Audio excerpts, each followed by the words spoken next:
পানি তোলা ওয়াজিব। 1 নম্বর প্রশ্ন যেটা বলা হলো যে কোন কোন অবস্থায় কুয়ার সমস্ত পানি তোলা ওয়াজিব, বলুন তো দেখি আপনারা।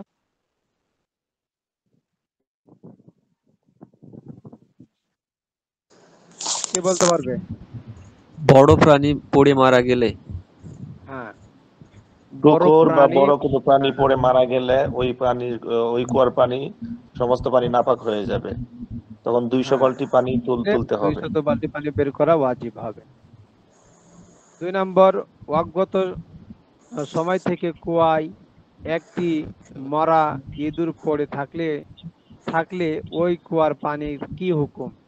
অজ্ঞত সময় থেকে কুয়ায় একটি মরা ইঁদুর পড়ে থাকলে ওই কুয়ার পানির কি হুকুম?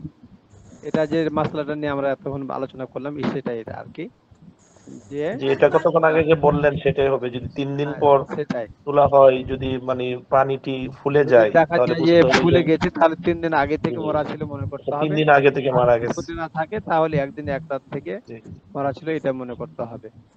জি। 3 তখন নম্বর, মনে হয় এক 40 বালতি হ্যাঁ, বালতি তুলতে হবে পানি। ইঁদুর মারা গেলে আহ, এক্ষেত্রে আহ, 20 বালতি না হুজুর? 20 বালতি না, হ্যাঁ, 20 বালতি। ইঁদুর মারা গেলে 20 বালতি। হ্যাঁ, এই যে এখানে লেখা আছে আহ, বেড়াল, মুরগি, কবুতর ইত্যাদি মাঝামাঝি আকারের প্রাণী পড়ে মারা গেলে 40 বালতি তোলা 40 যথেষ্ট। বালতি। এই যে ইঁদুর ও চূড়াই পাখির মতো ছোট ছোট প্রাণী 20 বালতি। হ্যাঁ, তাহলে ইঁদুর পড়ে মারা গেলে 20 বালতি পানি তুললেই যথেষ্ট হবে। আচ্ছা, তারপরে দেখেন 3 নম্বর, আহ, 3 নম্বরে তো বলা হলো। 4 নম্বর, কুয়া পাক করার জন্য কখন কত বালতি পানি তোলা ওয়াজিব? কুয়া পাক 3 করার জন্য নাম্বারটা কখন কত বালতি পানি তোলা ওয়াজিব? 3 নাম্বারটা বলেন নাই উস্তাদ জি। এক মাতাল কুয়ায় পড়ে। আচ্ছা, এক মাতাল কুয়ায় পড়ে জীবিত অবস্থায় বের হয়ে এলো।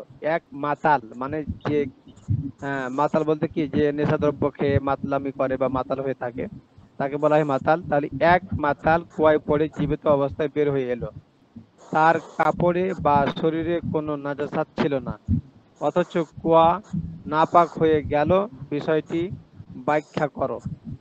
এটা কি বুঝতে পেরেছেন আপনারা? যে অবস্থা যেটা বুঝতে পারি নাই, সম্ভবত তার আচ্ছা, মুখে নাপাকি ছিল, যেহেতু নাপাক পান করছে, কোনো কিছু খাইছে। এখন কি বললো? তাহলে এক মাতাল কুয়ায় পড়ে জীবিত অবস্থায় বের হলো, তার গায়ে বা শরীরে, তার কাপড়ে বা শরীরে কোনো নাজাসাত ছিল না, অথচ কুয়ার পানি নাপাক হয়ে গেল, বিষয়টি ব্যাখ্যা করে। এখানে বলা হলো যেটা, সেটা হচ্ছে যে মাতাল মানে তার গায়ে কোনো নাপাক ছিল না বা কাপড়ে, তার জি, গা পবিত্র মুখে ছিল, ছিল। তার কাপড়ও পবিত্র ছিল, কিন্তু মাতাল মানে সে তো নেশাদ্রব্য পান করেছে।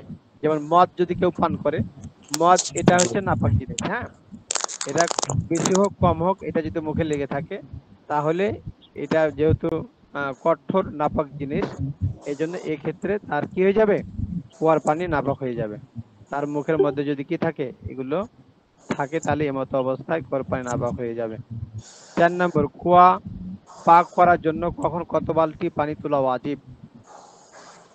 বড় প্রাণী মারা গেলে 200 হ্যাঁ, বালতি, শুকর মারা গেলে 200, শুকর পরে উঠে গেলে 200 বালতি, মাঝারি এক সাইজের কথায় পড়লে 40 বালতি, বড় প্রাণী মারা গেলে 200 বালতি, আর মাঝারি মারা গেলে 40 বালতি, 40, আর ছোট আর মারা ছোট গেলে প্রাণী মারা গেলে 20 বালতি। হ্যাঁ,